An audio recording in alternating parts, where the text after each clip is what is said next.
9 सितंबर 1980 की अंधेरी रात एक super size cargo ship Pacific ocean में लहरों से लड़ रही थी।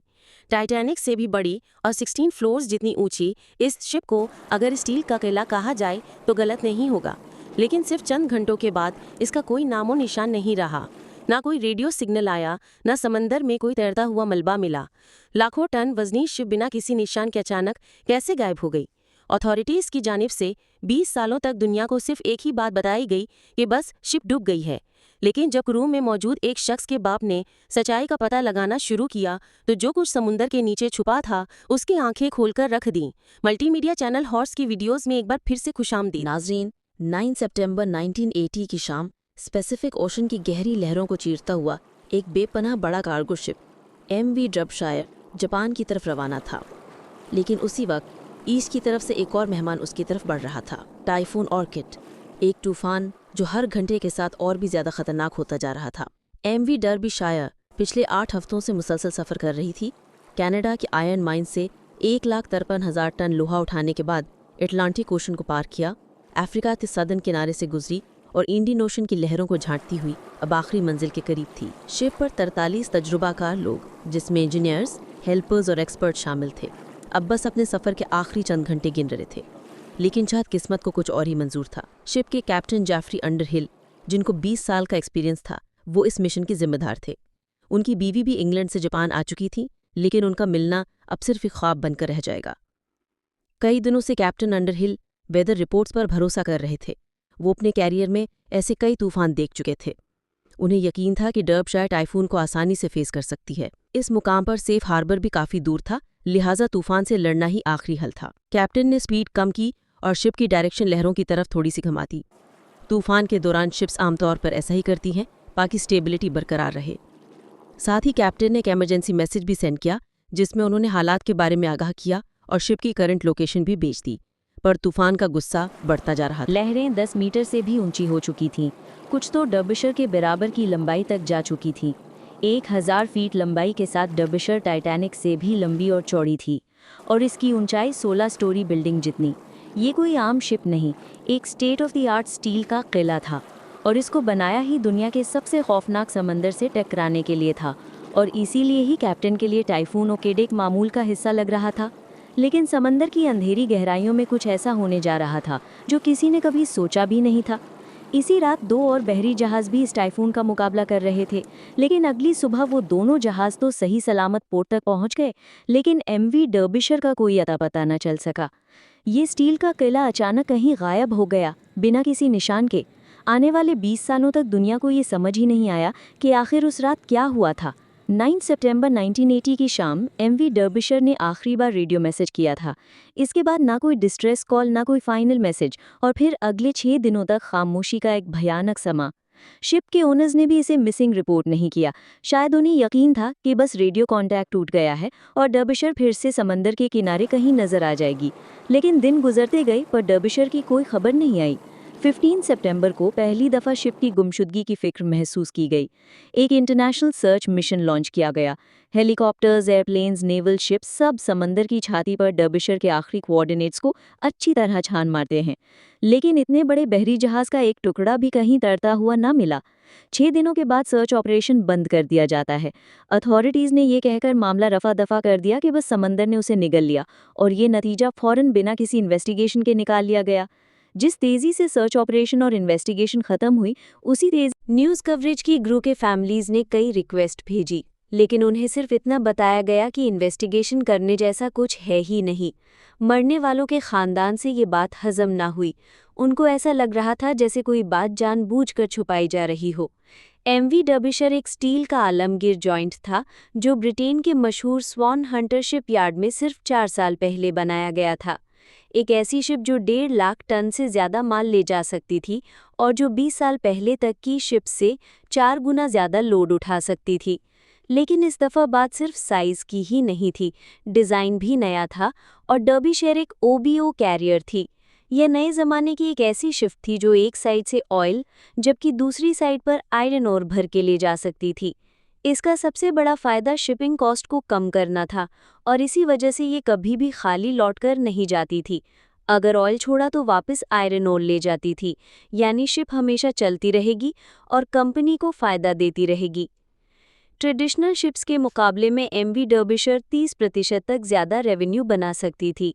इसका शुमार ब्रिज क्लास की शिप्स में होता था और उस वक्त ऐसी सिर्फ 6 ही शिप्स पूरी दुनिया में अवेलेबल थी। इसे ब्रिटेन के स्वॉन हंटर नामी शिपयार्ड ने बनाया था। उस वक्त इस कंपनी को काफ़ी चैलेंजेस का सामना करना पड़ रहा था, क्योंकि उनका मुकाबला था जापान और साउथ कोरियन शिपयार्ड से, जो वही शिप्स ज़्यादा सस्ती और ज़्यादा जल्दी बना रहे थे। स्वॉन हंटर, जो कभी दुनिया की शिप बिल्डिंग इंडस्ट्री का बेताज बादशाह हुआ करता था, अब जापानीज़ और साउथ कोरियन कंपनीज की वजह से काफ़ी दबाव का शिकार था। उन्होंने कॉस्ट कटिंग करना शुरू की और शायद यहीं पर छुपा था एमवी डर्बिशर के डूबने का राज। इस हादसे के बाद कई घरों में अंधेरा छा गया, लेकिन एक शख्स ऐसा था जिसके लिए ये सिर्फ एक नुकसान नहीं, एक मिशन बन गया। पीटर रेडयार्ड अपने जवान बेटे को डर्बिशर में खो बैठा था। लेकिन पीटर सिर्फ एक बाप ही नहीं, बल्कि एक एक्सपीरियंस्ड शिप सर्वेयर था, जिसने अपनी ज़िंदगी समंदर और शिप्स का तज्जिया करने में गुजारी थी। जब पीटर खुद मैदान में उतरा तो उसने एक हैरान कर देने वाली हकीकत का पर्दाफाश कर दिया। 1982 में डर्बिशर के गायब होने के सिर्फ 18 महीनों के बाद टाइम ब्रिज नामी एक और ब्रिज क्लास शिप नॉर्थ सी के तूफानों से लड़ रही थी और अचानक शिप के सुपर स्ट्रक्चर के आगे स्टील में दरार पड़ने लगी। कैप्टन ने फौरन इवैक्यूएशन का हुक्म दिया और क्रू को एयरलिफ्ट करके बचा लिया गया। इस हादसे में शिप को बचा लेना किसी मोज़े जैसा ही था, क्योंकि शायद कुदरत भी इस बार सच्चाई दिखाना चाहती थी। जब पीटर ने इस शिप का ठीक से मुआयना किया तो पता चला कि शिप के फ्रंट साइड के एक हिस्से पर क्रैक्स पड़ चुके हैं। मज़ीद कुछ डॉक्यूमेंट्स पढ़ने के बाद उनको मालूम पड़ा कि सिर्फ यही नहीं, बल्कि हर ब्रिज क्लास शिप में क्रैक्स डेवलप हो चुके हैं और ये क्रैक्स सिर्फ एक ही जगह पर पड़ रहे हैं। और फिर ये शिप्स चुपके से रिपेयर के लिए पोर्ट्स में बुलाई जा रही थी। सिर्फ इतना ही नहीं, पीटर ने एक और हैरान अंगेज चीज़ ढूंढ निकाली। ये शिप्स ओरिजिनल डिज़ाइन प्लान्स के मुताबिक नहीं बनाई गई थीं। कुछ हिस्से ऐसे थे जिन्हें जल्दबाजी में ओरिजिनल डिज़ाइन से हटकर बनाया गया था। बेटर के हाथ अब एक ऐसा सबूत लग चुका था जो शायद एमवी डर्बिशर की इन्वेस्टिगेशन को दोबारा खोल सके। पीटर ने ये सारे सबूत इकट्ठे किए और डिपार्टमेंट ऑफ ट्रांसपोर्टेशन को भेज दिए, लेकिन उन्होंने कोई एक्शन लेने के बजाय सिर्फ इतना कहा कि डर्बिशर के डूबने की प्रॉपर इन्वेस्टिगेशन अब हो चुकी है और नई इंक्वायरी का कोई प्लान नहीं है। अथॉरिटीज़ ने कान बंद कर दिए, लेकिन मरने वालों की फैमिलीज़ ने ज़बान खोल ली। 1984 में उन्होंने डर्बिशर फैमिली एसोसिएशन बना ली, जिसका सिर्फ एक ही मकसद था कि सच से पर्दा उठा कर रहेंगे। नवंबर 1986 में एक और ब्रिज क्लास शिप, जिसका नाम कॉलून ब्रिज था, आइलैंड के कोस्ट के पास समंदर में ही क्रैक्स पड़ने की वजह से ग्राउंड हो गई। अटलांटिक के रफ समंदर से गुजरते वक्त इसका हल, जो पहले ही कमज़ोर हो चुका था, समंदर के झटकों का सामना नहीं कर सका। कॉलून ब्रिज 6 में से आखिरी ब्रिज क्लास शिप थी जिसमें वो खास रिपेयर वर्क नहीं हुआ था जो पीटर ने दूसरी शिप्स में ढूंढा था। लेकिन अब की बार ब्रिटिश गवर्नमेंट चुप नहीं बैठी और दोबारा से एक नई इन्वेस्टिगेशन खोलने का इरादा किया। पीटर और दूसरी फैमिलीज को उम्मीद की एक किरण दिखाई दी। अगले 6 महीनों तक मुख्तलिफ एक्सपर्ट्स ने इस इन्वेस्टिगेशन में अपनी अपनी राय दी। किसी ने डिज़ाइन पर दोष दिया तो किसी ने समंदर को, लेकिन इस इन्वेस्टिगेशन में पीटर के तमाम एविडेंस पर कोई ध्यान नहीं दिया गया। उसके सबूत जो डायरेक्टली स्ट्रक्चरल फेलियर की तरफ इशारा करते थे, उनको बड़ी चालाकी से दबा दिया गया। इन्वेस्टिगेशन रिपोर्ट में बताया गया कि एमवी डर्बिशर और ब्रिज क्लास की शिप्स में कोई स्ट्रक्चरल फेलियर के सबूत नहीं मिले। डर्बिशर बस एक और शिप थी जो समंदर की लहरों का शिकार बन गई। फैमिलीज जो पिछले कई सालों से ये लड़ाई लड़ रही थी, उनके लिए ये रिपोर्ट किसी तमाचे से कम नहीं थी। दूसरी इन्वेस्टिगेशन के बाद अब फैमिलीज का हौसला टूट रहा था। उनका सिर्फ यही कहना था कि डर्बिशर का राज समंदर नहीं बल्कि सिस्टम में छुपा है। लेकिन इन फैमिलीज में कभी हिम्मत नहीं हारे। 1994 में इंटरनेशनल ट्रांसपोर्ट वर्कर्स फेडरेशन के साथ मिलकर एक प्राइवेट इन्वेस्टिगेशन टीम बनाई गई। सब ने मिलकर इस मिशन का खर्चा बर्दाश्त किया और एमवी डर्बिशर को 14 साल बाद समंदर के अंदर खोजने का प्लान बनाया गया। हैरत अंगेज तौर पर सिर्फ 23 घंटों के अंदर अंदर सतह समंदर से 4 किलोमीटर नीचे डर्बिशर को वन पीस में ढूंढ लिया गया। ये वाकई एक बहुत बड़ी कामयाबी थी। लेकिन इस गुत्थी को सुलझाने के लिए समंदर के अंदर शिप के एक एक हिस्से की फोटो ली गई और अगले 6 सालों तक इन्वेस्टिगेशन चलती रही। 6 सालों बाद इन्वेस्टिगेशन रिपोर्ट में सारी हकीकत खुलकर सामने आ गई।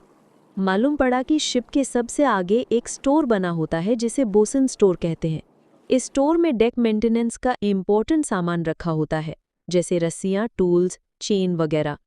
उस रात तूफान में जब एमवी डर्बिशर लहरों में झूल रही थी, बोसन स्टोर का दरवाज़ा जो ओरिजिनल डिज़ाइन की तरह बनाया नहीं गया था, अचानक टूट गया और उसमें पानी भरने लगा। हज़ारों गैलन पानी बहुत अगला हिस्सा भारी हो गया और वो मज़ीद पानी के अंदर चला गया। अब लहरें और ज़्यादा हाइट से टकरा रही थी, जिसकी वजह से वेंटिलेटर टूट गया और पानी मशीनरी रूम में दाखिल हो गया। डर्बिशर का बाव और ज़्यादा झुक गया और फिर एक बड़ी लहर में टेनिस कोर्ट जितना बड़ा कंटेनर जहां आयरन ओर रखा गया था, उसका हैच कवर भी टूट गया। अब पहले कंटेनर में पानी भरा, जिसकी वजह से अगला हिस्सा मज़ीद नीचे गया और देखते ही देखते सारे कंटेनर्स एक एक करके पानी के अंदर चले गए। और फिर डर्बिशर, जो ब्रिटेन की सबसे बड़ी वेसल थी, पैसिफिक ओशन के अंधेरों में डूब गए।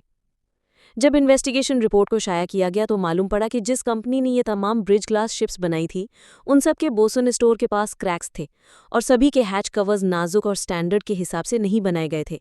शुरुआत में फैमिलीज का ख्याल था कि शायद शिप में कोई स्ट्रक्चरल फेलियर था, लेकिन इन्वेस्टिगेशन में पता चला कि कोई मेजर डिज़ाइन फॉल्ट नहीं, बल्कि छोटी छोटी कोताहियों की वजह से एक महान स्टील का किला डूब गया।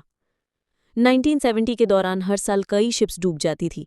अथॉरिटीज़ के लिए ये एक नॉर्मल बात और नंबर गेम रह गया था, लेकिन डर्बिशर की फैमिलीज़ ने अपनी प्राइवेट इन्वेस्टिगेशन करके शिपिंग इंडस्ट्री को एक्सपोज कर दिया। इसके बाद नए शिप डिज़ाइंस आए, रूल्स और ज़्यादा सख्त हुए और सेफ्टी इंस्पेक्शंस पर ध्यान दिया जाने लगा। उन्होंने सिर्फ एक जहाज़ नहीं ढूंढा, बल्कि पूरी इंडस्ट्री को बदलने पर मजबूर कर दिया। आज भी शिपिंग इंडस्ट्री के कई रूल्स ऐसे हैं जिन्हें एमवी डर्बिशर की वजह से बनाया गया था, जो खुद पैसिफिक ओशन में 4 किलोमीटर नीचे ओशन फ्लोर पर खामोशी से पड़ी है। उम्मीद है मल्टीमीडिया की ये वीडियो भी आप लोग भरपूर लाइक और शेयर करेंगे। आप लोगों के प्यार भरे कमेंट्स का बेहद शुक्रिया। मिलते हैं अगली शानदार वीडियो में।